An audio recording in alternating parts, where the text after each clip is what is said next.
डोली भीतराया माँ बेटी विदा करेली, बेटी के देली समुझाई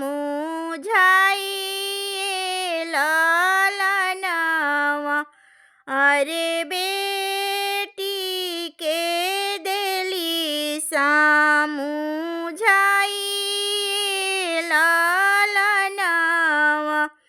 सासू के देहायांग करी हाय बेटी है।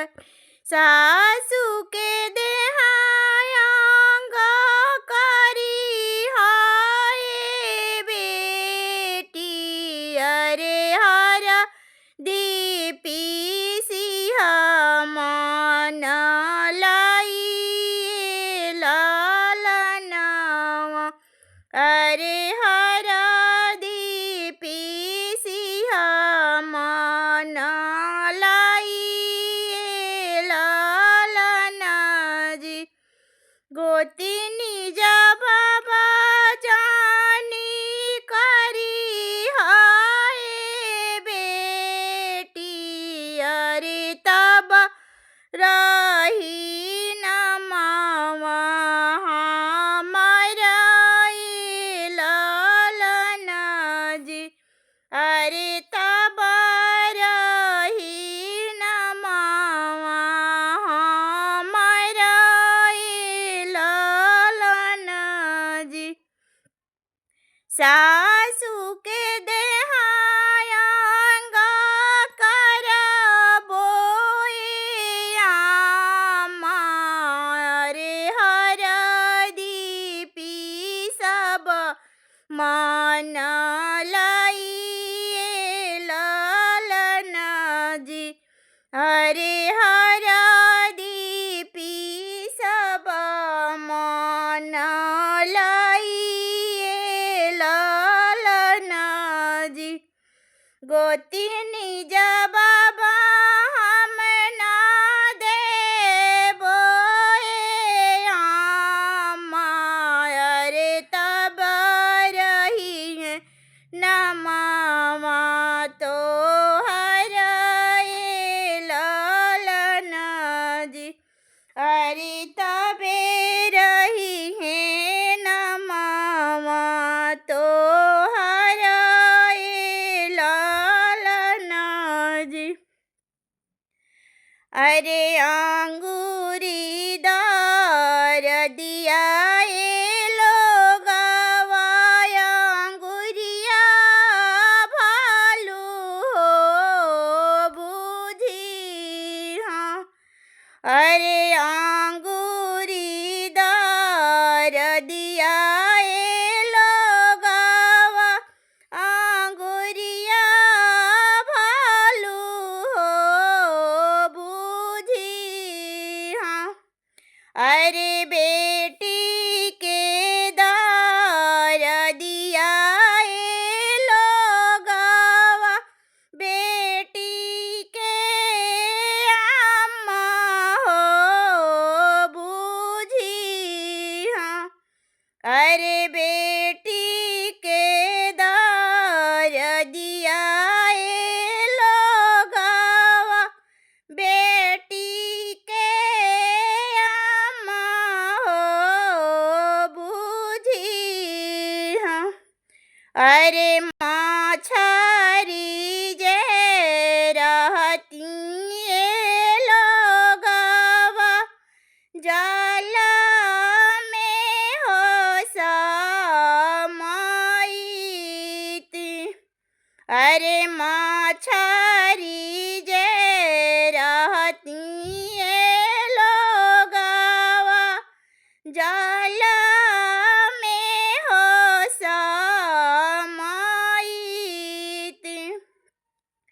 अरे पंडुबिया जे रहती लोगवा। आकाशे उड़ी हो जाईती। अरे पनडुबिया जे रहती ये लोगावा आकाशे उड़ी हो जाईती। अरे कौन नीरा मोहिया ये लोगावा भेंजाले होनी आरावा। अरे कौन नीरा मोहिया ये लोगावा भेंजाले होनी आरावा। अरे कौन नीरा मोहिया ये लोगावा डाँडिया हो फानावाले। अरे कौन नीरा मोहिया ये लोगावा डाँडिया हो फानावाले। अरे ससुर नीरा मोहिया ये लोगावा भेंजाले होनी आरावा। अरे ससुर नीरा मोहिया ये लोगावा भेंजाले होनी आरावा। अरे स्वामी नीरा मोहिया ये लोगावा डाँडिया हो फानावाले। अरे स्वामी नीरा मोहिया ये लोगावा डाँडिया हो फानावाले।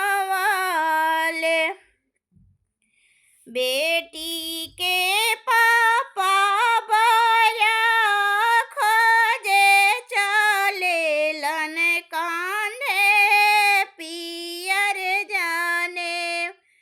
बेटी के पापा बरा खोजे चलेलन कान्हे पियर जाने। आमा पूछेली भेदलाई कैसन बरवा खोजनी हरी। आमा पूछेली भेदलाई कैसन बरवा खोजनी हरी। पनमाया सन बरा पातर बेटी के आंगे लचकत रही। फुलवा ऐसन बरस बेटी के आंगे गमकत रही। फुलवा ऐसन